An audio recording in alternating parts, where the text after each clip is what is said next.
Hey, I'm Steve, and this is the Grand Way GW Spring Assisted Pocket Knife. This knife is good for men or women.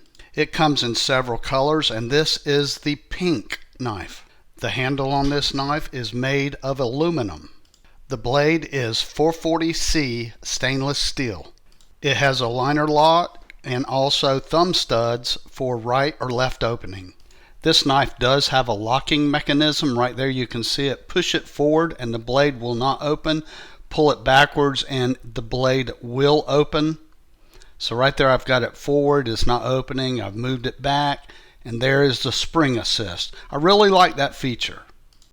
Now I think this knife would be a great EDC knife for men or women, and I'm kind of partial to the pink because if I'm camping or something like that and I drop my knife or lay it down somewhere, which I've been known to do, sometimes it's hard to find, and that pink color or some of the other colors they offer would make this knife easier to find.